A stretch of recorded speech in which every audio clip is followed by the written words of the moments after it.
Thank you, Jesus. Thank you, Jesus. Hallelujah. Praise the Lord. Praise the Lord. Hallelujah. Hallelujah. Hallelujah. Hallelujah. Thank you, Jesus. Thank you, Jesus. Hallelujah. Hallelujah. നന്ദി കർത്താവേ, നന്ദി കർത്താവേ, നന്ദി കർത്താവേ. Hallelujah. രക്തത്താൽ ജയം, രക്തത്താൽ ജയം, രക്തത്താൽ ജയം, രക്തത്താൽ.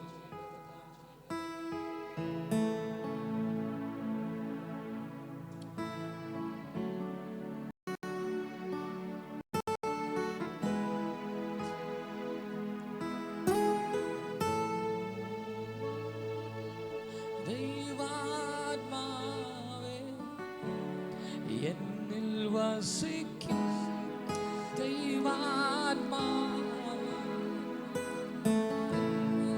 ദൈവാത്മാവിരിക്കും നല്ല സഖിയേ, നല്ല തുണയേ, പരിശുദ്ധാത്മാവേ,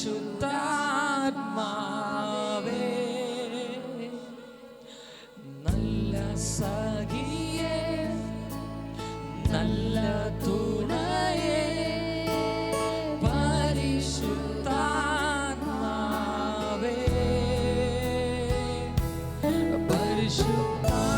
പരിശുദ്ധാത്മാവേ, കൂട്ടായ്മ വേണം, പരിശുദ്ധാത്മാവേ, കാവൽ വേണം, പരിശുദ്ധാത്മാ, കൂട്ടായ്മ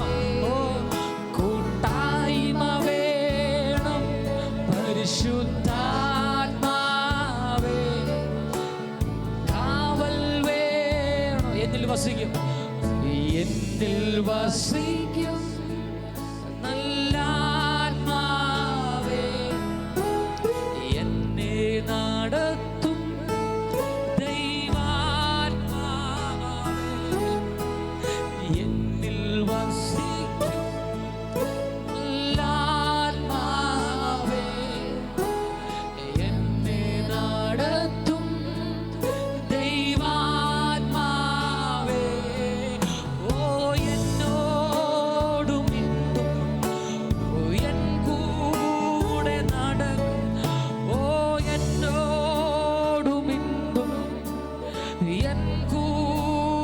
നടക്കും നല്ല സഖിയേ, നല്ല തുണയേ, പരിശുദ്ധാത്മാവേ.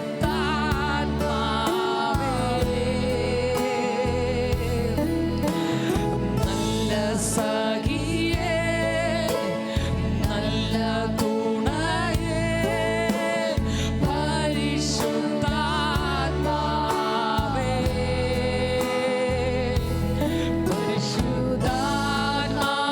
പരിശുദ്ധാത്മാവേ, കൂട്ടായ്മ വേണം. പരിശുദ്ധാത്മാവേ, കാവൽ വേണം. പരിശുദ്ധാത്മാവേ, കൂട്ടായ്മ വേണം. പരിശുദ്ധാത്മാവേ. രണ്ട് കരങ്ങൾ ഉയർത്തി സ്വർഗത്തിൽ നോക്കി പറയാമോ? പരിശുദ്ധാത്മാ കൂട്ടായ്മ, കൂട്ടായ്മ വേണം. പരിശുദ്ധാത്മാവേ, കാവൽ വേണം.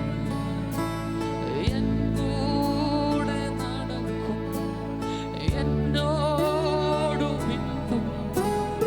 എൻ കൂടെ നടക്കും, എന്നോടു മിണ്ടും. ഓ നല്ല സഖിയേ, നല്ല തുണയേ, ഓ പരിശുദ്ധാത്മാവേ.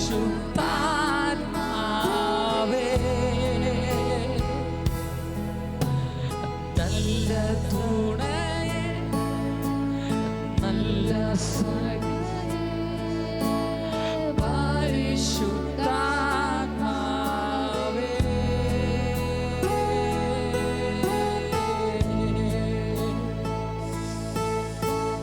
കർത്താവേ, അനുഗ്രഹിക്കപ്പെട്ട നല്ല സമയത്തിനായി സ്തോത്രം.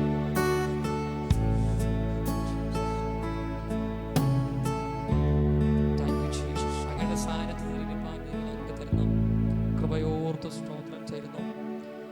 ഞങ്ങളെ തലകളെ വണക്കുന്നു, കൃപയിൽ നിറയ്ക്കണം. സ്തോത്രം, ഞങ്ങൾക്ക് വചനം ധ്യാനിപ്പാൻ കൃപ തരണം. സ്തോത്രം, ദൈവം ഞങ്ങൾക്ക് വലിയ നടത്തിപ്പ് തരണമേ എന്ന് പ്രാർത്ഥിക്കുന്നു. എല്ലാവരും കണ്ണുകൾ അടച്ച് പ്രാർത്ഥിച്ച് ദൈവം ഞങ്ങൾ എത്രത്തോളം കൊണ്ടുവന്നുള്ള കർത്താവ്, ഞങ്ങളുടെ കൃപയ്ക്കായി നന്ദി കർത്താവ്. പുത്രനായ യേശു ക്രിസ്തുവിൻ നാമത്തിൽ തന്നെ ആമേൻ. ദൈവം നമ്മളെ ധാരാളമായി അനുഗ്രഹിക്കട്ടെ. പകലും നമുക്ക് ഉപവസിക്കാൻ ദൈവം നമുക്ക് കൃപ തന്നാൽ പകലത്തെ സെഷനും നമുക്ക് ഏറ്റവും അനുഗ്രഹമായി തീർന്നു. വൈകുന്നേരവും നമ്മുടെ കർത്താവിൻ്റെ സാന്നിധ്യം അനുഭവിപ്പാൻ ദൈവം നമുക്ക് കൃപ തന്നു. പ്രത്യേകിച്ച് ഇവിടെ ആയിരിക്കുന്ന ദൈവമക്കളെ ഓർത്ത് സ്തോത്രം ചെയ്യുന്നു. പ്രത്യേകിച്ച് സന്തോഷാനെ ഓർത്ത് സ്തോത്രം ചെയ്യുന്നു. ഒരുപാട് ചില മാസങ്ങൾക്ക് ശേഷം അച്ചാന ബീഹാറിനോടുള്ള പ്രദേശത്തിൽ മിഷണറി പ്രവർത്തനങ്ങളും ജോലിയും കാര്യങ്ങളൊക്കെ ആയിട്ട് ബീഹാറിലായിരുന്നു. വീണ്ടും ആരോഗ്യത്തോടെ കാണുവാൻ കർത്താവ് ഒരുക്കി തന്ന നല്ല കൃപയോടെ ഓർത്ത് സ്തോത്രം ചെയ്യുന്നു. യോഹന്നാന്റെ സുവിശേഷം 6-ാം അധ്യായം അതിൻ്റെ 1 തൊട്ടുള്ള വാക്യങ്ങൾ സന്തോഷമായി. യോഹന്നാന്റെ സുവിശേഷം 6-ാം അധ്യായം അതിൻ്റെ 1 തൊട്ടുള്ള വാക്യങ്ങൾ നമുക്ക് അല്പസമയം ധ്യാനിക്കാം. യോഹന്നാന്റെ സുവിശേഷം 6-ാം അധ്യായം അതിൻ്റെ 1 വാക്യം 2 3 വാക്യങ്ങൾ നമുക്ക് ധ്യാനിക്കാം. യെസ്, 6-ാം അധ്യായം എൻ്റെ 1-ാമത്തെ വാക്യം. 6-ാം അധ്യായം എൻ്റെ 1-ാമത്തെ വാക്യം.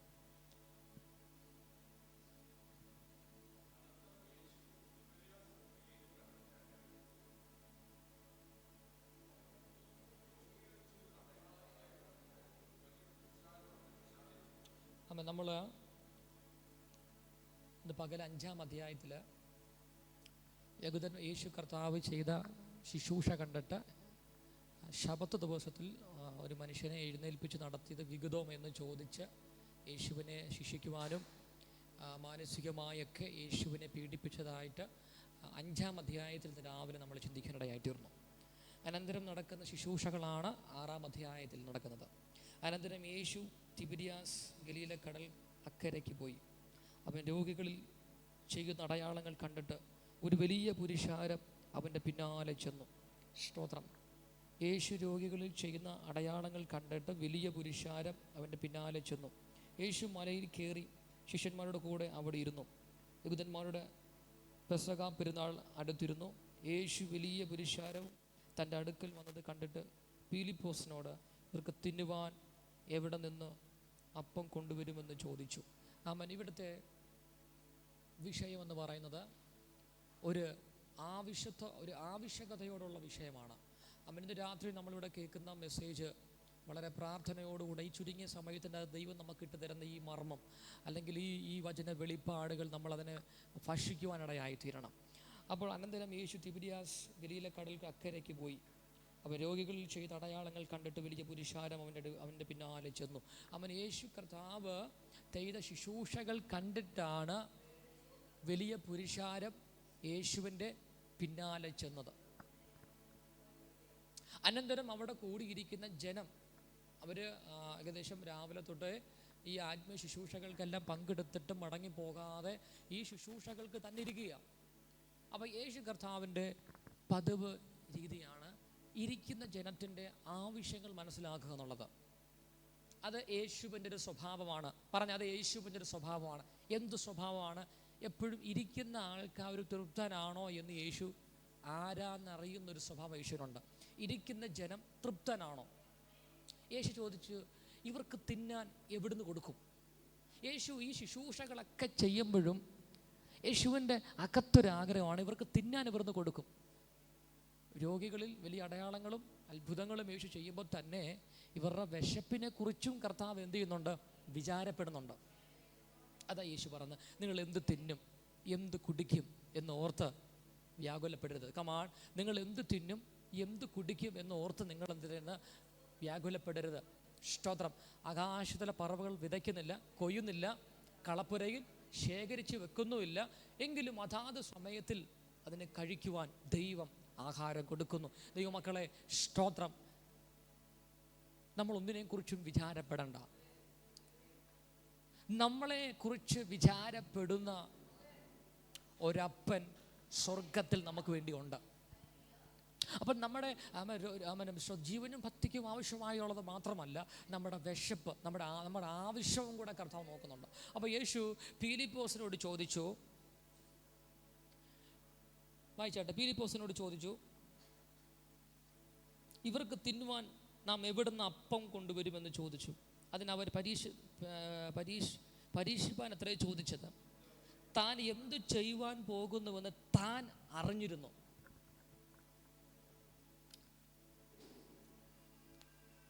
പീലിപ്പോസിനോട് യേശു ചോദിക്കുകയാണ്, ഇവർക്ക് തിന്നുവാൻ അപ്പം കൊണ്ടുവരുവിൻ. ഈ ചോദ്യം യേശു ചോദിക്കുമ്പോഴും താൻ എന്തു ചെയ്യുവാൻ പോകുന്നത് തനിക്കറിയാമായിരുന്നു. യേശു എന്താ ചെയ്യുവാൻ പോകുന്നതെന്ന് യേശുവിനറിയാമായിരുന്നു. അപ്പോൾ യേശു പീലിപ്പോസിനോട് ചോദിച്ചത് പരീക്ഷിക്കുവാൻ ചോദിച്ചതാണ്. ഏകദേശം 5000-ഓളം പുരുഷാരം അവിടെ ഉണ്ട്. പെട്ടെന്ന് 5000-ഓളം ജനത്തിന് ഒരാഹാരം ഉണ്ടാക്കി കൊടുക്കുക എന്ന് പറയുന്നത് വളരെ പ്രയാസമുള്ള കാര്യമാണ്. 5000 പേർക്ക് അപ്പം ചുടുമെന്ന് ആലോചിച്ച് നോക്കി. എത്ര കല്ല് വേണം 5000 പേർക്ക് അപ്പം ചുടാൻ? മാവ് കോഴി ഒഴിച്ച് മണിക്കൂറുകൾ മാവ് കോഴി ഒരിക്കണം. 1-2 കല്ലിനെ തപ്പം ചുട്ടാച്ചാൽ തീരുമോ? ഇല്ലില്ല. 5000 ജനമാണ് അവിടെ തിന്ന് തൃപ്തരാകേണ്ടത്. ഇന്ന് രാത്രി നാം കേൾക്കുന്ന ദൂത് നമ്മളെ തൃപ്തരാക്കുന്നൊരു ദൈവമുണ്ട്, തൃപ്തിപ്പെടുത്തുന്നൊരു ദൈവമുണ്ട്, നമുക്ക് വേണ്ടി സൃഷ്ടിക്കുന്ന അത്ഭുതം ചെയ്യുന്നൊരു ദൈവമുണ്ട്, അവിടെ ഇരിക്കുന്ന ജനത്തിൻ്റെ വിശപ്പറഞ്ഞൊരു ദൈവമുണ്ട്. സ്തോത്രം. താൻ എന്തു ചെയ്യുവാൻ പോകുന്നുവെന്ന് അറിയാമായിരുന്നു. പക്ഷെ പീലിപ്പോസിനോട് അവൻ പരീക്ഷിച്ച് ചോദിച്ചു. സ്തോത്രം. വായിച്ചാട്ടെ 7-ാം വാക്യം. പീലിപ്പോസ് അവനോട്, ഓരോരുത്തന് അല്പമെങ്കിലും ലഭിക്കേണ്ടതിന് 200 പണത്തിന് അപ്പം മതിയാകയില്ല എന്ന് ഉത്തരം പറഞ്ഞു. ശിഷ്യന്മാർ ശ്രദ്ധിക്കണം. പീലിപ്പോസ് പറഞ്ഞത് 200 വെള്ളിക്കാശിനുള്ള അപ്പം ഓരോരുത്തൻ്റെ കയ്യിൽ നിന്ന് കളക്ട് ചെയ്താലും അവർക്ക് കഴിച്ച് തൃപ്തനാകാനുള്ളത് ഉണ്ടാകുകയില്ല. ഫിലിപ്പോസിൻ്റെ ചുരുങ്ങിയ ബുദ്ധിക്കകത്ത് തോന്നിയാണ് പൈസ കളക്ട് ചെയ്യണം, 100 വെള്ളിക്കാശ് കളക്ട് ചെയ്യണം. എങ്കിലും എന്നിട്ട് പോലും അപ്പം മേടിച്ചുകൊണ്ട് വന്നാലും അവിടെ ഇരിക്കുന്ന ജനത്തിന് തിന്നാൻ അത് തികയത്തില്ല.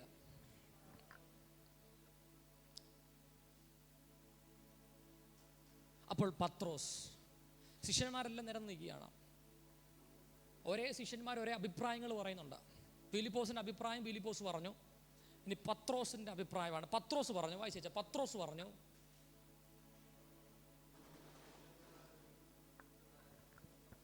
ഷീമോൻ പത്രോസിൻ്റെ സഹോദരൻ അന്ത്രയോസ്, ഇവിടെ ഒരു ബാലനുണ്ട്, അവൻ്റെ പക്കൽ 5 യവത്തപ്പവും 2 മീനുമുണ്ട്. എങ്കിലും എത്ര പേർക്ക് എന്തുള്ളൂ എന്ന് പറഞ്ഞു. അപ്പൊ രണ്ടാമത്തെ ആൾ പറഞ്ഞത്, ശിഷ്യന്മാരിൽ ഒരുത്തനായി ഷീമോൻ്റെ പത്രോസിൻ്റെ സഹോദരനായി അന്ത്രയോസ് അവനോട് ഇടപെടാതെ ഒരു ബാലനുണ്ട്, അവൻ്റെ പക്കൽ 5 അപ്പവും 2 മീനുമുണ്ട്, ഇത്രയും പേർക്ക് എന്തുള്ളൂ. ഈ അന്ത്രയോസ് പറയുമ്പോൾ യേശുവിനെ സഹായിക്കാനുള്ളൊരു ശ്രമമാണ് നടത്തുന്നത്. ഒരു ബാലൻ അവിടെ ഇരിപ്പുണ്ട്, അവൻ്റെ ടിഫിൻ്റെ അകത്ത് 5 അപ്പവും 5 എപ്പത്തപ്പവും 2 മീനും ഉണ്ട്, ഇത്രയും പേർക്ക് എന്തുള്ളൂ. ഫിലിപ്പോസ് പറഞ്ഞത് 100 വെള്ളിക്കാശ് വീതം കളക്ട് ചെയ്യണം, എന്നാലും ഇവിടെ ഇരിക്കുന്ന ജനത്തിന് തിന്ന് കഴിച്ച് തൃപ്തനാകാൻ പറ്റത്തില്ല. ഇപ്പം രണ്ടാമത്തെ ആള് പറഞ്ഞത് നമ്മുടെ മാനുഷികമായ ദൃഷ്ടി നോക്കുവാണെങ്കിൽ തെറ്റില്ലയോ? 5000 പുരുഷാരം അവിടെ ഭക്ഷണം കഴിക്കാൻ ഇരിക്കുമ്പം 5 അബദ്ധപ്പവും 2 മീനും കൊണ്ടുവന്നു കഴിഞ്ഞാൽ അങ്ങനത്തെ ഒരു കോൺസെപ്റ്റ് തന്നെ തെറ്റില്ലയോ? അങ്ങനെ ചിന്തിക്കാൻ തന്നെ പാടുണ്ടോ? നിങ്ങളെൻ്റെ കൂടെ ഉണ്ടോ? അങ്ങനെ ചിന്തിക്കാൻ തന്നെ പാടുണ്ടോ? ഇന്ന് രാത്രി നമ്മളിവിടെ 150 പേര് ഇവിടെ മീറ്റിങ്ങിനകത്ത് ഇരിക്കുകയെന്നിരിക്കട്ടെ, നിങ്ങൾക്ക് കഴിക്കാൻ വേണ്ടി ഒരു 10 എബത്തപ്പം കൊണ്ടുവന്നു കഴിഞ്ഞാൽ നിങ്ങൾ എന്തിക്കത്തില്ല, പാസ്റ്റ് എന്തോ പരിപാടി കാണും, ഞങ്ങൾ ഇത്രയും പേരെ വിളിച്ച് വരും 10 എബത്തപ്പം എടുത്തുള്ളത്, ബാക്കിയുള്ളവരെന്ത് ചെയ്യും? ഇത് ശിഷ്യന്മാർ തമ്മിൽ പറഞ്ഞു കാണുമായിരിക്കാം. പക്ഷേ യേശു പറഞ്ഞു, ഇവൻ ചെയ്ത കാര്യത്തിൽ എനിക്ക് ഭയങ്കര സന്തോഷപ്പെട്ടു. ഈ അന്ത്രയോസ് ചെയ്ത കാര്യം യേശുവിന് ഭയങ്കര സന്തോഷപ്പെട്ടു. യേശു എന്തു പറഞ്ഞേ? അന്ത്രയോസ് അവനോട്, ഇവിടെ ഒരു ബാലനുണ്ട്, അവൻ്റെ പക്കൽ 5 അപ്പവും 2 മീനും ഉണ്ട്, എങ്കിലും എത്ര പേർക്ക് അത് എന്തുള്ളൂ എന്ന് പറഞ്ഞു. 10ാമത്തെ വാക്യം, ആളുകളെ ഇരുത്തുവീനെന്ന് യേശു പറഞ്ഞു. ആ സ്ഥലത്ത് വളരെ പുല്ലുണ്ടായിരുന്നു, 5000-ഓളം പുരുഷന്മാർ ഇരുന്നു. പിന്നെ യേശു അപ്പം എടുത്ത് വാഴ്ത്തി ഇരുവർക്കും പങ്കിട്ട് കൊടുത്തു. അങ്ങനെ തന്നെ മീനും വേണ്ടുവോളം കൊടുത്തു. അവർക്ക് തൃപ്തി വന്ന ശേഷം അവർ ശിഷ്യന്മാർ ശേഷിപ്പിച്ച ഭക്ഷണം. 13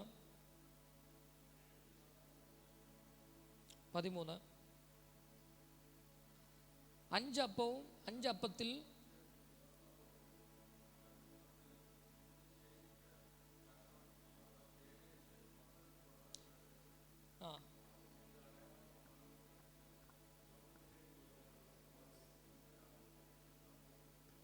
അപ്പം ആ 5 അപ്പവും 2 മീനും യേശുവിൻ്റെ കാര്യത്തിൽ കൊടുത്തു. യേശു അത് വാഴ്ത്തി നുറുക്കി 5 അപ്പം അവിടെ ഇരുന്ന പുരുഷാരത്തിന് മൊത്തം നിറച്ചു കൊടുത്തു.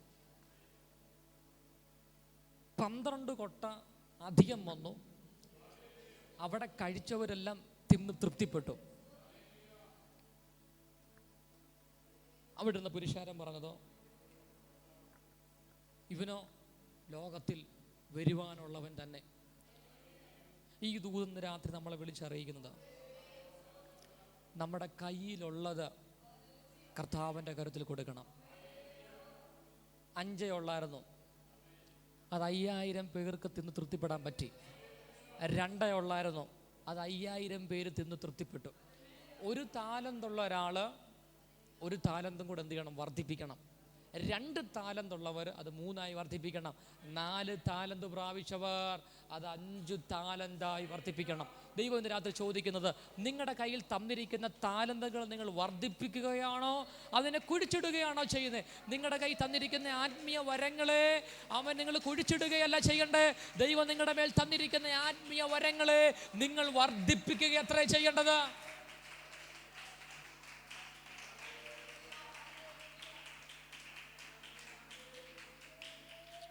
യേശു പറഞ്ഞു, എന്നിൽ നിന്ന് കുടിക്കുന്നവർക്ക് ഒരു നാളും ദാഹിക്കത്തില്ല. 6-ാം അധ്യായത്തിൽ യേശു പറഞ്ഞു, ഞാൻ ജീവനുള്ള സ്വർഗത്തിൽ നിന്ന് ഇറങ്ങി വന്ന അപ്പമാകുന്നു. ഞാൻ സ്വർഗത്തിൽ നിന്ന് ഇറങ്ങി വന്ന അപ്പമാകുന്നു. എന്നിൽ നിന്ന് കഴിക്കുന്നവന് ഒരു നാളും വിശക്കത്തില്ല. എന്നിൽ നിന്ന് കുടിക്കുന്ന ഒരു നാളും ദാഹിക്കത്തില്ല. ഞാൻ സ്വർഗത്തിൽ നിന്ന് ഇറങ്ങി വന്ന ജീവന്റെ അപ്പമാകുന്നു. അപ്പൊ യേശുവാണ് ജീവന്റെ അപ്പം. ജീവന്റെ അപ്പമാകുന്ന ദൈവത്തിന്റെ കരത്തിലേക്ക് എപത്തപ്പം എടുത്തു കൊടുത്തപ്പോൾ അത് 5000 പേർക്ക് തിന്ന് തൃപ്തിപ്പെടുന്ന നിലവാരത്തിൽ യേശു അതിനെ വർദ്ധിപ്പിച്ച് ശേഷം 12 കൊട്ട നിറച്ചെടുത്ത് അവര് തിന്ന് തൃപ്തിപ്പെട്ടെന്ന് വിശുദ്ധ വേദപുസ്തകം നമ്മളെ പഠിപ്പിക്കുകയാണ്. ഇന്ന് രാത്രി സ്വർഗത്തിലെ ദൈവം നിങ്ങളോട് പറയുക, നിന്റെ കരത്തിൽ എന്താണ് ഉള്ളത് നിന്റെ ദൈവത്തിന്റെ കരത്തിലേക്കൊന്ന് വെച്ചു കൊടുക്കാമോ? നിന്റെ തലമുറയെ ദൈവകരങ്ങളിലേക്ക് കൊടുക്കാമോ? നിന്റെ വിദ്യാഭ്യാസത്തെ ദൈവകരങ്ങളിലേക്ക് കൊടുക്കാമോ? നിന്റെ ഔദ്യോഗിക ജോലിയെ ദൈവത്തിന്റെ കരങ്ങളിലേക്ക് കൊടുക്കാമോ? നിന്റെ ടൈമിന് ദൈവകരങ്ങളിലേക്ക് കൊടുക്കാമോ? എന്താണോ നീ ദൈവകരങ്ങളിൽ കൊടുക്കുന്നത് അതിനെ വർദ്ധിപ്പിക്കുന്ന, അനുഗ്രഹിക്കുന്ന, ആശീർവദിക്കുന്ന സർവശക്തനാകുന്ന ഒരു ദൈവം സ്വർഗത്തിൽ നമുക്ക് വേണ്ടിയുണ്ട്. ലാഭം സ്തോത്രം. ലാഭം ഹല്ലേലൂയ. ഇല്ലായ്മയ്ക്കകത്ത് നിന്ന് നമ്മുടെ ജീവിതമാണോ കർത്താവിന് വേണ്ടി കൊടുക്കുന്നേ? ഇല്ലായ്മയ്ക്കകത്ത് നിന്നുകൊണ്ട് നിങ്ങൾക്കുള്ള നിങ്ങളുടെ സമ്പാദ്യമാണോ കർത്താവിന് കൊടുക്കുന്നേ? കിട്ടുന്ന സാലറിയിൽ നിന്നൊരു ഭാഗം സുവിശേഷ വേലയ്ക്ക് വേണ്ടി നിങ്ങൾ കൊടുക്കുമാണോ? ഒരു കാര്യം ഉറപ്പാണ്, നിന്റെ വരുമാനത്തെ ദൈവം വർദ്ധിപ്പിക്കും. അമർത്തി കുലുക്കുന്ന നല്ലൊരു പ്രതിഫലം, ഒരളവ് നിന്റെ മടിയിലേക്ക് സ്വർഗത്തിലെ പരിശുദ്ധാത്മാവ് ഈ കാലയളവിൽ കർത്താവ് പകരുവാനിടയായി തീരും.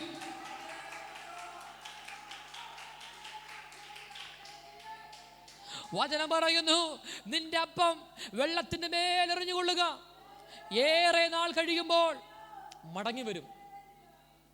ലാസർ തന്റെ ജീവിതത്തെ പൂർണ്ണ സമയം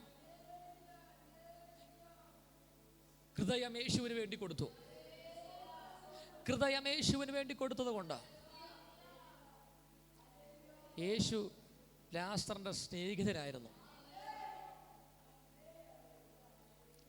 അരമത്തിലെ ജോസഫ് രഹസ്യത്തിൽ യേശുവിന്റെ ശിഷ്യനായിരുന്നു. പരസ്യത്തിൽ തനിക്ക് കർത്താവിന് വേണ്ടി ഒന്നും ചെയ്യുവാൻ കഴിഞ്ഞില്ല.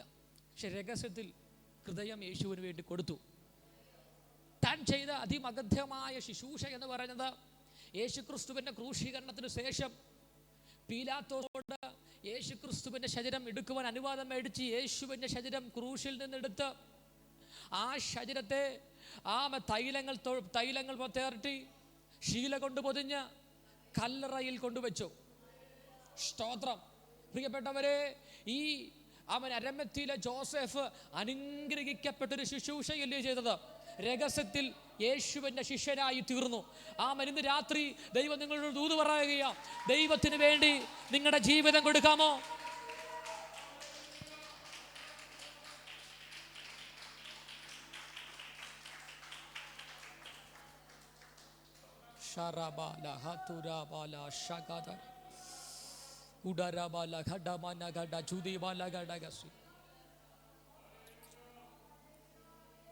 യെസ്,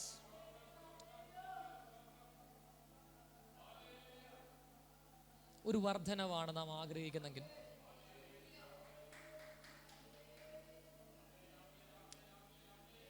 നമ്മുടെ കയ്യിലുള്ളത് കർത്താവിൻ്റെ കരത്തിലേക്ക് നമ്മൾ കൊടുക്കാൻ തയ്യാറാണ്. വിധവയായ സ്ത്രീ തൻ്റെ കയ്യിലുള്ള 2 വെള്ളിക്കാശ് എത്ര ശ്രീഭണ്ഡാരത്തിലിട്ടപ്പോൾ ധനവാന്മാർ വിട്ടു. യേശു പറഞ്ഞു, ഇവങ്കിൽ ഞാൻ പ്രസാദിച്ചിരിക്കുന്നു, ഉള്ളതിൽ ഏറ്റവും നല്ലത്. സമയം കർത്താവിന് വേണ്ടി കൊടുക്കുന്നുണ്ടോ? ദൈവം തന്നെ അനുഗ്രഹിക്കും. യേശു ആ സ്ത്രീ ചെയ്ത പ്രവൃത്തിയിൽ എന്ത് ചെയ്തു? പ്രശംസിച്ചു. അപ്പോസ്തല പ്രവൃത്തി 3-ാം അധ്യായത്തിലേക്ക് നമ്മൾ വരുമ്പോൾ പത്രോസ് തൻ്റെ ജീവിതം പൂർണ്ണ സമയ ശുശ്രൂഷയ്ക്ക് വേണ്ടി യേശുവിന് വേണ്ടി കൊടുത്തതായിട്ട് നമുക്ക് കാണാം. 2-ാം അധ്യായത്തിൽ പരിശുദ്ധാത്മാവിൻ്റെ ശക്തി അവരുടെ മേൽ പകരപ്പെട്ട് അവർ ദൈവത്തെ ആരാധിച്ചു വിലപ്പെട്ടു. ശേഷം പൂർണ്ണ സമയം ശുശ്രൂഷയ്ക്ക് വേണ്ടി പത്രോസ് സമയത്തെ മാറ്റിവെച്ചു. 3-ാം അധ്യായം 3-ാം അധ്യായത്തിൽ യേശു പത്രോസ് 9-ാം മണി നേരത്ത് പ്രാർത്ഥിപ്പാൻ സുന്ദരം എന്ന ദേവാലയ ഗോപുരത്തിലേക്ക് ചെല്ലുകയാണ്. സുന്ദരം എന്ന ദേവാലയ ഗോപുരത്തിൻ്റെ വാതിക്കൽ ഒരു മനുഷ്യൻ ഭിക്ഷ യാചിച്ചുകൊണ്ടിരിക്കുക. പത്രോസിനെയും യോഹന്നാനെയും കണ്ട് ഉറ്റുനോക്കി, സൂക്ഷിച്ചു നോക്കി, വലുതും കിട്ടുമെന്ന് കരുതി. പത്രോസ് പറഞ്ഞു, ഞങ്ങളുടെ കയ്യിൽ വെള്ളിയും പൊന്നും ഞങ്ങളുടെ കയ്യിലില്ല, ഞങ്ങൾക്കുള്ളത് നിനക്ക് തരാം. നമ്മുടെ വിഷയത്തിൽ നിന്ന് മാറിപ്പോകരുത്, നമ്മുടെ വിഷയത്തിൽ നിന്ന് മാറിപ്പോരുത്. നമുക്കുള്ളത് യേശുവിന് കൊടുക്കണം. ഒരായുസ് മുഴുവനും നമ്മൾ ജീവിച്ചിരുന്നിട്ട്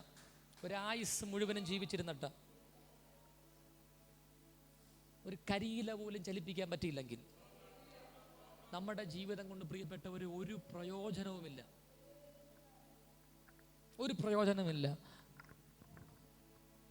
പത്രോസ് പറഞ്ഞ, ഞങ്ങൾക്കുള്ളത് നിനക്ക് തരാം.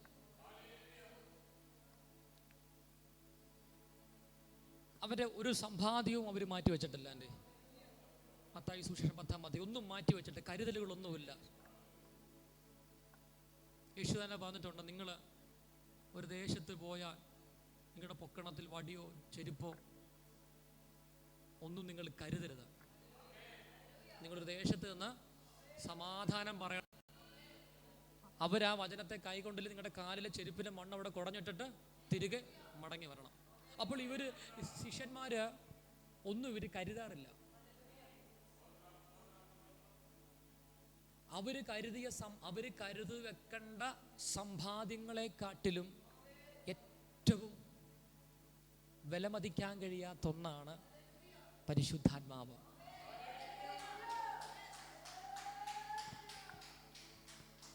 ഇന്ന് ജനമല്ലേ പല കാര്യത്തിനും വേണ്ടി സന്തോഷിച്ച് ഓടി നടക്കുകയാണ്. പക്ഷെ ഒരു ചോദ്യം, രാവിലെ അധ്വാനിക്കുന്നു, വൈകുന്നേരം നൈറ്റ് ഡ്യൂട്ടി ചെയ്യുന്നു, എല്ലാം ചെയ്യുന്നു. പക്ഷെ പരിശുദ്ധാത്മാവിനെ പ്രാപിക്കാനുള്ളൊരു വാഞ്ചയോ, പരിശുദ്ധാത്മാവിൽ നിന്ന് കേൾക്കാനോ, പരിശുദ്ധാത്മാവിൻ്റെ ഇഷ്ടം എന്തെന്ന് മനസ്സിലാക്കുവാൻ വേണോ ഒന്നും ജനം എന്ത് ചെയ്യുന്നില്ല, തയ്യാറാകുന്നില്ല. പത്രോസിൻ്റെ മേൽ സമ്പാദ്യം ഒന്നുമില്ലായിരുന്നു. പക്ഷെ പത്രോസ് പരിശുദ്ധാത്മാവിനെ പ്രാപിച്ചു. നിങ്ങളെല്ലാം ശ്രദ്ധിക്കുന്നുണ്ടോ? ഈ 9-ാം മണി നേരത്ത് പ്രാർത്ഥിപ്പാൻ ദൈവാലയത്തിലേക്ക് ചെല്ലുക. അപ്പോൾ സുന്ദരമെന്ന ദൈവാലയ ഗോപുരത്തിൽ പ്രാർത്ഥനയുടെ ഒരു സമയമാണ് ഈ 9-ാം മണി നേരത്ത് നടക്കുന്ന പ്രാർത്ഥന. ചിലർ പറയുന്നു താമ്രവും കൊരുന്തും കൊണ്ടൊക്കെ പണിഞ്ഞ് അതിവിശാലമായ ഒരു ദൈവാലയത്തിൻ്റെ മതിൽ ചുവരുകളാണ് സുന്ദര ദൈവാലയ ഗോപുരം. അവിടെ മുടന്തർ, ക്ഷയരോഗികൾ, കുഷ്ഠരോഗികളെല്ലാം ഭിക്ഷയ്ക്ക് വന്നിരിക്കുന്നതാണ്. അങ്ങനെ നിൽക്കുന്ന ഒരു മനുഷ്യരൊരാളാണ് പത്രോസിനെ സൂക്ഷിച്ച് നോക്കിയത്, ഗൗരവമായി നോക്കിയത്, എന്തെങ്കിലും കിട്ടുപോകുന്ന പ്രതീക്ഷിച്ച. പത്രോസ് പറഞ്ഞു, ഞങ്ങളുടെ കയ്യിൽ ഒന്നുമില്ല. നിങ്ങൾ എന്നെ കേൾക്കുന്നുണ്ടോ? ഹലോ, എന്നെ കേൾക്കുന്നുണ്ടോ? ഞാൻ വളരെ ലളിതമായ ശാന്തമായ ഒരു കാര്യം നിങ്ങളോട് പറയാം. നമ്മൾ ജനത്തെ സഹായിക്കേണ്ടതെന്നല്ല, നമ്മൾ എന്ത് ചെയ്യണം? സഹായിക്കണം. ഇപ്പോൾ പത്രോസിന് വേണമെങ്കിൽ ഒരു പക്ഷേ തൻ്റെ കയ്യിൽ ഒന്നും ഇല്ലായിരിക്കും, ഇല്ല, വാസ്തവമായ കാര്യം പത്രോസ് പറഞ്ഞു, എൻ്റെ കയ്യിൽ ഒന്നും എൻ്റെ കയ്യിൽ ഇല്ല. പക്ഷേ ഇൻ കേസ് പത്രോസിന് വേണമെങ്കിൽ സഹായിക്കാം. പക്ഷെ ഞാൻ ചോദിക്കട്ടെ, അങ്ങനെ സഹായിച്ചാൽ ഈ മനുഷ്യൻ്റെ ജീവിതത്തിന് എന്തെങ്കിലും വ്യത്യാസം ഉണ്ടാകുമോ? പിറ്റേ ദിവസവും 4 ആൾ ചുമന്ന് സുന്ദര ദൈവാലയ ഗോപുരത്തിൽ കൊണ്ടുവെക്കും. അപ്പൊ ചില സബ്ജക്റ്റുകൾക്കകത്ത് ആരെങ്കിലും നമ്മളെ സഹായിച്ചത് കൊണ്ട് ഒരു കാര്യമില്ല. ഞാൻ മനസ്സിലായി ഞാൻ പറയുന്നേ. ആരെങ്കിലും നമ്മളെ സഹായിച്ചെന്നിരിക്കട്ടെ, ഞാൻ ചോദിക്കും, ഇന്നത്തെ കാര്യം നടന്നു പോകുന്നില്ലേ ഉള്ളൂ, നാളെയോ? നാളെ എന്ത് ചെയ്യും? അത് കഴിഞ്ഞുള്ള ദിവസം എന്ത് ചെയ്യും? അപ്പോൾ ഒരു താൽക്കാലിക സഹായത്തിന് വേണ്ടി ചോദിക്കാൻ നിൽക്കരുത്. അത് ശാശ്വതമല്ല.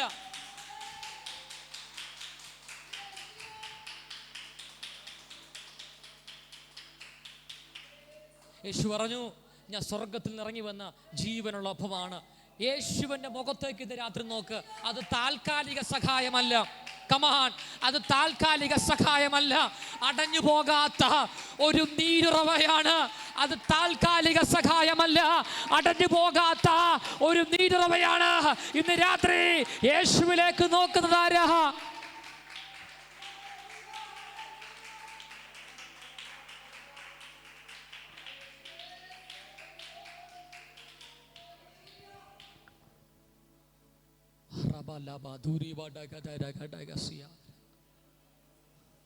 പത്രോസ് പറഞ്ഞു, വെള്ളിയും പൊന്നും ഞങ്ങളുടെ കയ്യിലില്ല, പിന്നെന്തുള്ളേ? ഞങ്ങൾക്കുള്ളത് നിനക്ക് തരാം. നസ്രയനായ യേശു ക്രിസ്തുവിന്റെ നാമത്തിൽ എഴുന്നേറ്റ് നടക്കുവാൻ സുന്ദര ദേവാലയ ഗോപുരത്തിൽ 9 മണി നേരത്ത് അത്യുച്ച ശബ്ദത്തോടു കൂടെ പറഞ്ഞപ്പോൾ ഇരുന്ന മനുഷ്യന്റെ നെരിയാണി ഉറച്ചു. എന്ന് വെച്ച് കഴിഞ്ഞാൽ അവന്റെ മസിലുകൾ എന്ത് ചെയ്തു? വിലപ്പെടുവാനായി തീർന്നു.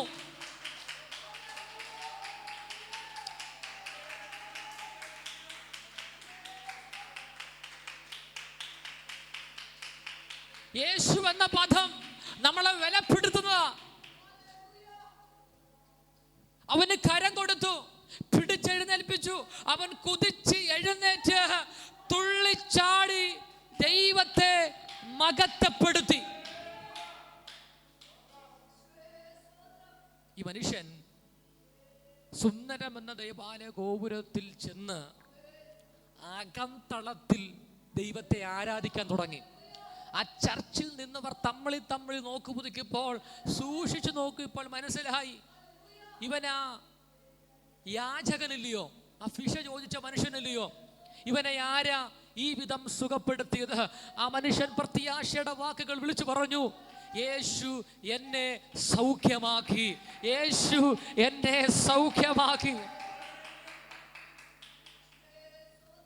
ശലോമോന്റെ മണ്ഡപത്തിൽ പത്രോസും യോഹന്നാനും നിൽക്കുമ്പോൾ, ശലോമോന്റെ മണ്ഡപം എന്ന് പറയുന്ന സ്ഥലത്ത് എല്ലാവരും ഒന്നിച്ചുകൂടി. ഇതൊരു സംസാര വിഷയമായി. കാരണം ജനനത്തിങ്കൽ തന്നെ ജനിച്ചൊരു മനുഷ്യന്റെ ആ മസിലുകൾക്ക് ബലപ്പെടുക എന്ന് പറഞ്ഞാൽ, നരയാണി ഉറക്കുക എന്ന് പറഞ്ഞാൽ ചെറിയ കാര്യമല്ല. മരുന്ന് കൊടുത്തില്ല, ഫസ്റ്റ് എയ്ഡുകൾ കൊടുത്തില്ല, ഇതൊന്നുമില്ലാതെ ദൈവം ഒരു സൗഖ്യം കൊടുത്തു. എല്ലാവരോടും ഒരുമിച്ച് വന്ന് എല്ലാവരും ചോദിക്കുന്നൊരു ചോദ്യം, ഇതെങ്ങനെ സംഭവിച്ചു? പത്രോസ് പറഞ്ഞു, ഞങ്ങളുടെ സ്വന്തം ശക്തി കൊണ്ടും ഞങ്ങളുടെ വിശ്വാസം കൊണ്ടും ഞങ്ങൾ ഈ മനുഷ്യനെ സുഖപ്പെടുത്തുമാറാക്കി. ഞാൻ വീണ്ടും പറയാണ്, ഞങ്ങളുടെ സ്വന്തം ശക്തി കൊണ്ടും ഞങ്ങളുടെ ഭക്തി കൊണ്ടും ഈ മനുഷ്യനെ സുഖപ്പെടുത്തുമാറാക്കി. അപ്പം നമ്മുടെ ആത്മീയ ജീവിതത്തിൽ 2 കാര്യം പ്രിയപ്പെട്ടവരെ വേണം. 1, ആത്മീയ ഭക്തി വേണം. 2, നമുക്കൊരു വിശ്വാസം വേണം. എന്തെങ്കിലും ചില പ്രതിസന്ധികൾ വരുമ്പം ദൈവമക്കളെ, നമ്മുടെ അകത്തെ വിശ്വാസം നമ്മൾ സംസാരിക്കണം. 1, ഭക്തി ഉണ്ടായിരിക്കണം. 2, വിശ്വാസം ഉണ്ടായിരിക്കണം. അതുവരെയുള്ള വിശ്വാസവും പ്രാർത്ഥനകളും ഒന്നും നഷ്ടപ്പെട്ടു പോകരുത്. 1, ഭക്തി ഉണ്ടായിരിക്കണം. 2, വിശ്വാസം ഉണ്ടായിരിക്കണം. ഞങ്ങളുടെ സ്വന്തം ശക്തി കൊണ്ടും സ്വന്തം ഭക്തി കൊണ്ട് ഞങ്ങൾ ഈ മനുഷ്യനെ നടത്തുമാറാക്കി. അപ്പോൾ നമ്മുടെ ജീവിതത്തിൽ ഈ ഭക്തിയും വിശ്വാസവും ഒക്കെ ഉണ്ടെങ്കിൽ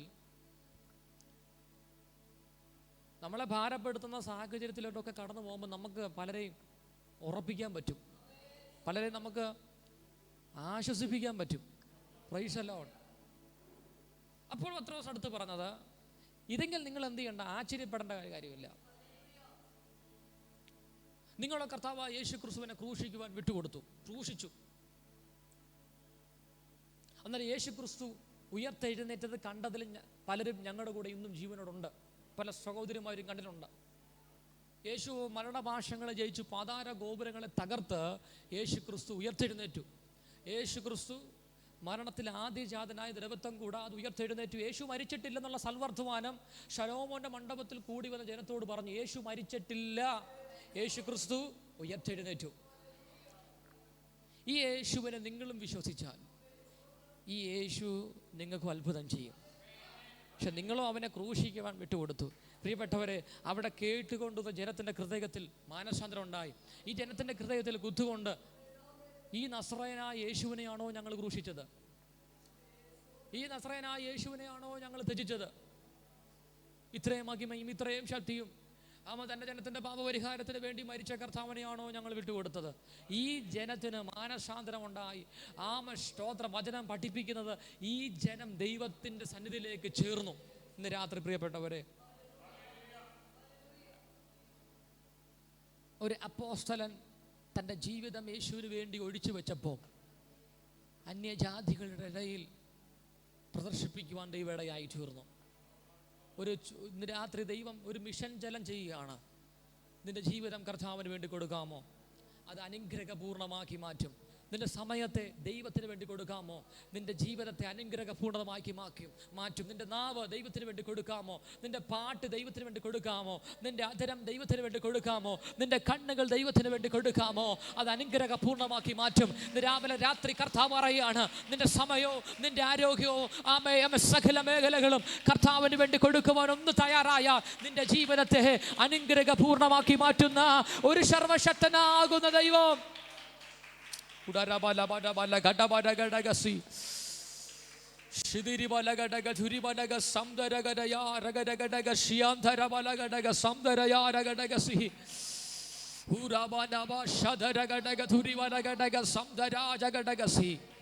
ഇന്ന് രാത്രി ദൈവശക്തി ആവരികയാണ്.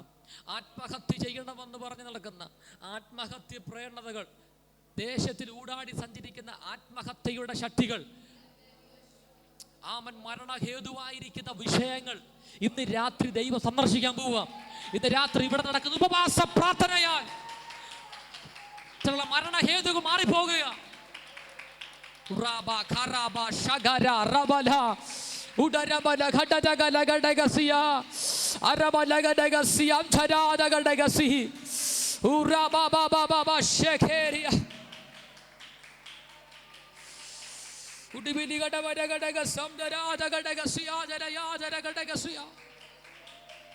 ദൈവാത്മാ പറയുന്നു, നിങ്ങളൊരു സംസാര വിഷയമായി മാറാൻ പോകുക.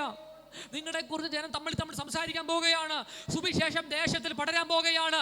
അന്യായ ശക്തികൾ വെട്ടേൽക്കാൻ പോവുകയാണ്. അന്യായ ശക്തികൾ പരാജയപ്പെടാൻ പോവുകയാണ്. ദൈവവചനത്തിന് ബന്ധനമില്ല. ദൈവവചനം പ്രസംഗിക്കുമ്പോൾ ബന്ധനങ്ങൾ അഴിയും. രാത്രി കത്തട്ടെ.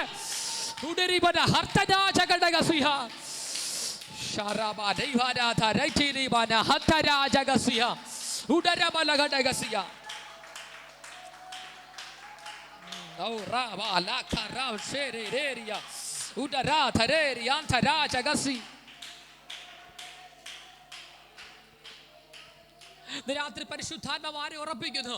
യേശു തബീയയുടെ അടുത്ത് വന്നിട്ട് കരയുന്നവരെയും കുഴലൂതുന്നവരോടും യേശു പറഞ്ഞു, നിങ്ങളെല്ലാവരും ഇറങ്ങി പുറത്തു നിൽക്കുക.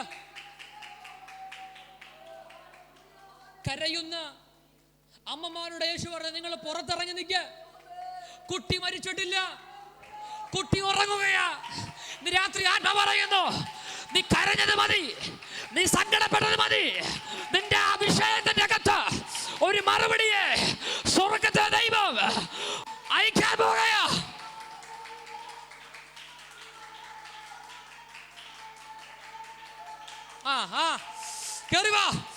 ആത്മാവിൽ കയറി വാ.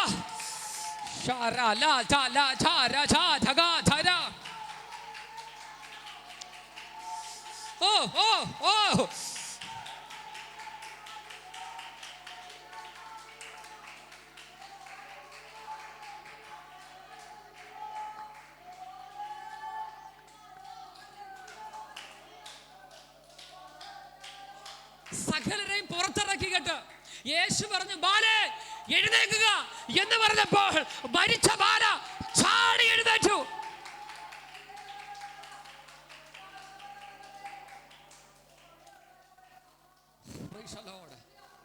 എന്നെ പരിശുദ്ധാത്മാവ് പറയുന്നു, നൈൽ നദിയിലേക്ക് നോക്കി.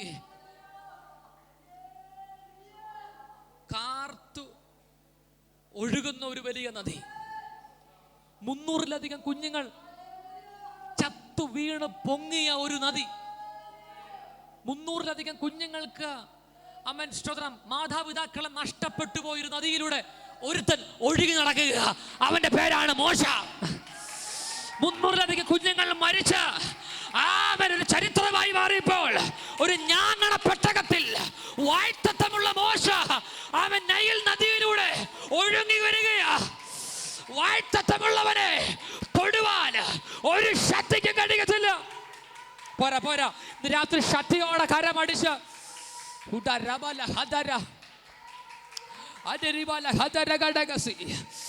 യേശുവിന്റെ നാമത്തിൽ, യേശുവിന്റെ നാമത്തിൽ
Jesus, Jesus, Jesus, Jesus, Jesus,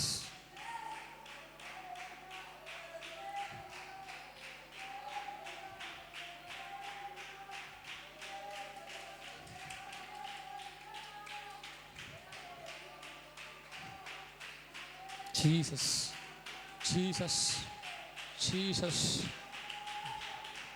Oh.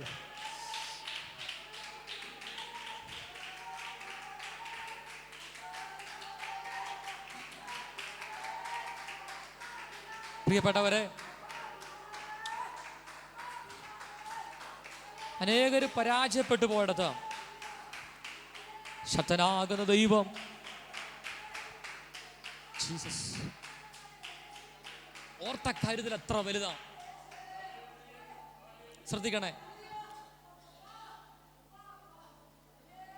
നമ്മൾ പ്രാക്ടിക്കലായിട്ട് ഒന്ന് ചിന്തിച്ചു നോക്കി.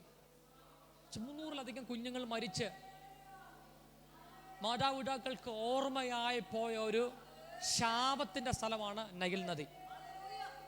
ഒരുവൻ മാത്രം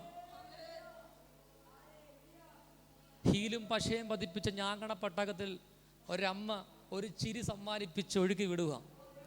വായ്ത്തത്തമുള്ളവൻ കുത്തൊഴുകിൽ ഒഴുകി വരികയാ. ആ ചെറിയ ആ പടകിനെ സൂക്ഷിക്കുന്നത് യേശുവാ, യഹോവയാ, യഹോവയാ, യഹോവയാ. രാജകൊട്ടാരത്തിൽ എല്ലാ സംവിധാനമുള്ളപ്പോഴും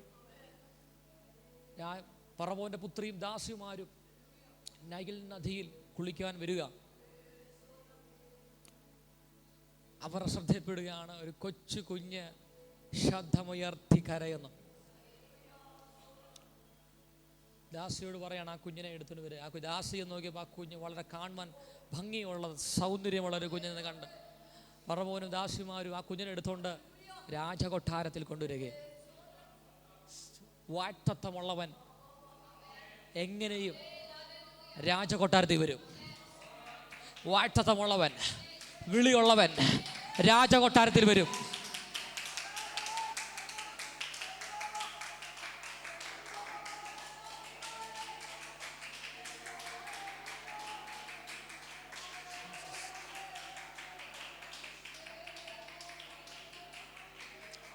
ഒരു പക്ഷേ സന്തോഷിച്ച ഈ പറവോന്റെ പുത്രിയും ദാസിമാരും വരാൻ അല്പം വൈകിയായിരുന്നെങ്കിൽ ഇത് കവർ ചെയ്തു പോയാനെ. പെർഫെക്റ്റ്. അപ്പം ഇവര് വരാൻ വേണ്ടി ഈ പെട്ടകത്തിന്റെ സ്പീഡ് ദൈവം ഒന്ന് കുറച്ചു. അവര് വന്ന സമയത്ത് തന്നെ ഒഴുകി. എന്നോട് കർത്താവിന് രാത്രി ദൂത് പറയാൻ പറയുന്നു. ഈ ദിവസങ്ങളിൽ കർത്താവ് ഒരു കുത്തൊഴുകത്ത് അതിനെ നിർത്തിയിരിക്കുന്നത്. പരിശുദ്ധാത്മ പറയുന്നു, ഒരു വാഴ്ത്തത്ത തുറമുഖത്ത് ദൈവത്തിനെ എത്തിക്കും. മോശയോട് ചോദിച്ചാൽ മോശ പറയും, ഐ ഡോണ്ട് നോ, ഞാൻ എങ്ങനെ വന്നെന്ന് എനിക്കറിയത്തില്ല. പക്ഷെ മോശയുടെ അമ്മ പറഞ്ഞു, ഞങ്ങൾക്ക് അറിയാം നീ എങ്ങനെ വന്നതെന്ന്. കർത്താവിൻ്റെ കരമാണ് നിന്നെ ഇവിടെ എത്തിച്ചത്. പരിശുദ്ധാത്മാവിന്റെ രാത്രി പറയുന്നു, അവൻ ചില സ്ഥലത്ത് നിനക്ക് എത്തുവാൻ സാധ്യതയില്ലാത്തിടത്ത് ദൈവം കൊണ്ട് എത്തിക്കും. ആ രാജകൊട്ടാരത്തിൽ ശ്രേഷ്ഠ ഭോജനങ്ങൾ കഴിച്ച് വസ്ത്രങ്ങൾ ധരിച്ച് ഒരു രാജാവിനെ പോലാണ് മോശ ജീവിച്ചത്. അടുത്ത ഒരു ജനറേഷനിൽ മോശയ്ക്ക് വേണേ അവിടുത്തെ രാജാവാകാം. ആ പദവിയിൽ അവിടെ മോശ ജീവിച്ചത്. ദൈവം ഒരാളെ മാനിക്കുന്ന വിധങ്ങൾ എത്ര വിധമാണ്. ദൈവത്തിന് ഒരാളെ മാനിക്കണമെന്നുണ്ടെങ്കിൽ ദൈവം ഏത് മാർഗവും തിരഞ്ഞെടുക്കും. ഈ 3 ദിവസ ഉപവാസ പ്രാർത്ഥനയിൽ ചിലരുടെ മേൽ ദൈവത്തിൻ്റെ വിളിയുണ്ട്.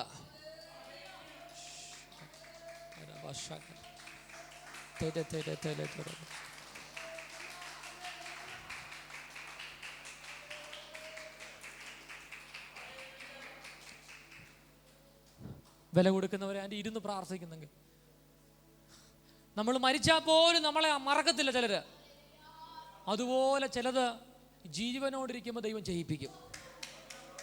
നമുക്കറിയാലോ, ഇന്നും ഞാൻ പേരെടുത്ത് പറയുന്നില്ല, പലരും മരിച്ചു ദൈവദാസന്മാർ മരിച്ചിട്ട് ഇന്നും അവരുടെ പേരുകൾ പറയാത്ത ദിവസങ്ങളുണ്ടോ? മിക്ക ദിവസങ്ങളിലും മിക്ക സംസാര ചർച്ചകളിലും ഇന്നും പല പേരുകൾ എടുത്ത് പറയും. കാരണം അവർ ജീവനോടിരുന്നപ്പോൾ അവരുടെ ശുശ്രൂഷ അത്ര പ്രധാനപ്പെട്ടതായിരുന്നു. ദിവസങ്ങൾ കർത്താവ് പറയാണ്, എന്തെങ്കിലും പറഞ്ഞ് കാട്ടിക്കൂട്ടി പോകാൻ വന്നതല്ല, ചിലത് കർത്താവ് ചെയ്യിപ്പിക്കും. ചെയ്യും ചെയ്യും ചെയ്യും ചെയ്യും ചെയ്യും.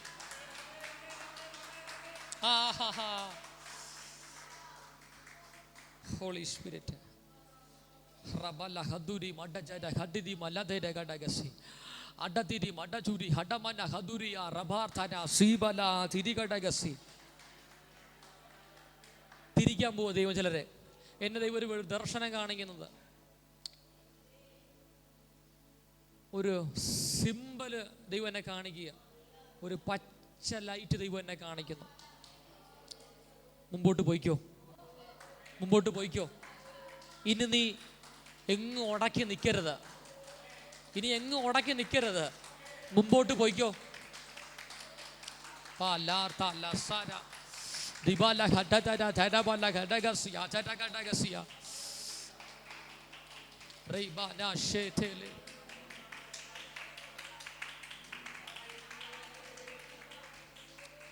പറ, ഈ ജനറേഷനിൽ ദൈവം എന്നെ അത്ഭുതപ്പെടുത്തും. പറഞ്ഞ കമാൻ പറഞ്ഞ്, ഈ തലമുറയിൽ ദൈവം എന്നെ അത്ഭുതപ്പെടുത്തും. യെസ്, ഈ തലമുറയിൽ ഞാൻ അത്ഭുതം പ്രാപിക്കും. ഈ ജനറേഷനിൽ ഞാൻ ആ അത്ഭുതം കണ്ടിട്ട് അടങ്ങിയിരിക്കത്തുള്ളൂ. അമ്മൻ, ആ ഉണർവ് ഞാൻ കാണും. പിതാക്കന്മാർ പ്രവചിച്ച ആ ഉണർവ് ഞാൻ ഈ തലമുറയിൽ കാണും. അത് ദൈവം എൻ്റെ കണ്ണുകൊണ്ട് എന്നെ കാണിക്കും.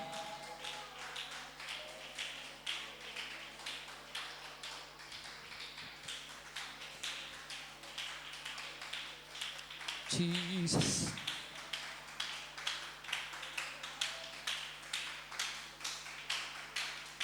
Hallelujah, hallelujah. ശാലാറാബ. ഒരു നിമിഷം എല്ലാ കണ്ണടക്കി എല്ലാവരും എഴുന്നേറ്റ് നിന്നാട്ടെ. ഒരു നിമിഷം ഞാൻ നിങ്ങൾക്ക് വേണ്ടി പ്രാർത്ഥിക്കാൻ പോവുകയാണ്. കർത്താവേ, ഈ തലമുറയിൽ ദൈവം ചിലരെ അത്ഭുതമാക്കി നിർത്തുന്ന കൃപയ്ക്കായി സ്തോത്രം. അത്ഭുതമായി ദൈവം കാണിക്കുന്നതിനായി സ്തോത്രം. ദൈവത്തിന് വലിയ ഫേവർ, കൃപ ഞങ്ങളുടെ മേൽ ചൊരിയുന്ന കൃപയ്ക്കായി സ്തോത്രം. ഹല്ലേലൂയ. വലിയ ദാഹമുള്ളവരായി, ഞങ്ങളുടെ ദാഹം തീർന്നു പോകാതെ, ഞങ്ങളുടെ വിശപ്പ് തീർന്നു പോകാതെ പിന്നെയും പിന്നെയും ദൈവത്തോട് ചോദിപ്പാനുള്ള ഒരു പ്രത്യേക കൃപ, ഒരു പ്രത്യേക കരുണ ഞങ്ങളുണ്ടാകണമേ എന്ന് പ്രാർത്ഥിക്കുന്നു.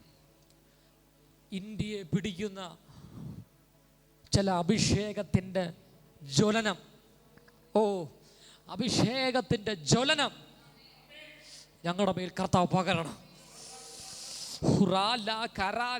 എന്നെ ദൈവം ഒരു വെളിപ്പാട് കാണിക്കുന്നത്, ഈ ചെറിയ ചെറിയ കൈത്തോടുകളുണ്ട്. ഈ തോടുകളെല്ലാം ചെന്ന് നിൽക്കുന്ന അവസാനം ഒരു ബ്രാഞ്ചിലോട്ടാണ്. ഈ ബ്രാഞ്ചിൻ്റെ അവിടെ ഒരു സ്ഥലത്തോട്ട് ചെന്ന് ഒരു ജംഗ്ഷനുണ്ട്. എല്ലാ കൈത്തോടുകളും ചെന്ന് നിൽക്കുന്ന ഒരു ജംഗ്ഷനാണ്. ആ ജംഗ്ഷനിൽ നിന്നാണ് പിന്നെ എല്ലായിടത്തോട്ടും പിരിയുന്നത്. ഈ ജംഗ്ഷൻ ഒരു പ്രത്യേകതയുണ്ട്. എല്ലാ കൈത്തോടുകളിൽ നിന്ന് വരുന്ന വെള്ളം ആ ജംഗ്ഷനിലോട്ട് ആൻറ്റി വരുന്നത്. എന്നെ ഒരു വെളിപ്പാട് കാണിക്കുക. ഈ പത്തനാപുരം അങ്ങനെ ഒരു ജംഗ്ഷനാക്കി മാറ്റാൻ പോവുക. എല്ലാ ഇടങ്ങളിൽ നിന്നും എല്ലാ ഇടത്തുനിന്നും ഒഴുകി വരുന്ന ഒരു ജംഗ്ഷനാക്കി മാറ്റാൻ പോവുക. ഇന്ന് രാവിലെ പ്രസംഗിച്ച ഒരു മക്കാമ സ്തോത്രം ഒരു ബെദേസ്തയാക്കി മാറ്റാൻ പോവുകയാണ്.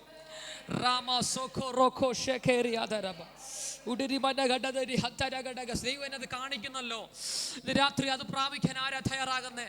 ആ മഹത്വമേറിയ ശുശ്രൂഷ, ആ മഹത്വമേറിയ ശുശ്രൂഷ, ആ മഹത്വമേറിയ ശുശ്രൂഷ, ആ മഹത്വമേറിയ ശുശ്രൂഷ.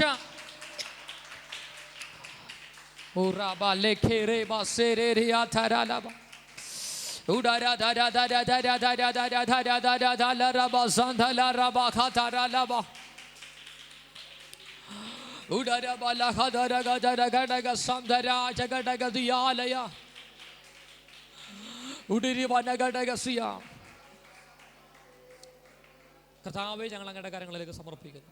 കൃപയിൽ നിറയ്ക്കണം. ഇവിടെ ഉപവസിച്ച് പ്രാർത്ഥിക്കുന്ന പ്രിയാൻറ്റിമാർക്കായി പ്രാർത്ഥിക്കുന്നു. അവരെ ദൈവം ശക്തീകരിക്കണം. അവർക്ക് ആവശ്യമാകുന്ന ശരീരത്തിന് ബലം കൊടുക്കണം. വൈകുന്നേരം ഒരു വീടുകളിൽ ചെന്ന് ഭക്ഷണം കഴിക്കുമ്പോൾ അവരെ കർത്താവ് ബലപ്പെടുത്തിയായിട്ട് സഹായിക്കണമേ. കർത്താവേ, കൃപ കൂടിയിരിക്കണം. നാളെ പകലും വൈകുന്നേരം നടക്കുന്ന സെഷനെ ദൈവം അനുഗ്രഹിക്കണം. കൃപയിൽ നിറയ്ക്കണം. പുത്രനായ യേശു ക്രിസ്തുവിൻ നാമത്തിൽ തന്നെ ആമേൻ, ആമേൻ, ആമേൻ. കർത്താവ് എല്ലാവരും അനുഗ്രഹിക്കട്ടെ. നാളെ പകല് 10 മണിക്ക് നമുക്ക് പ്രാർത്ഥന ആരംഭിക്കും. വൈകുന്നേരത്തും ഇതേ സമയത്ത് തന്നെ പ്രാർത്ഥിച്ച് നമ്മൾ നിർത്തുകയും ചെയ്യും. ഇപ്പോൾ ബസ്സിൽ പോകുന്നവർ വേഗം നിങ്ങൾ ആ കാര്യങ്ങൾ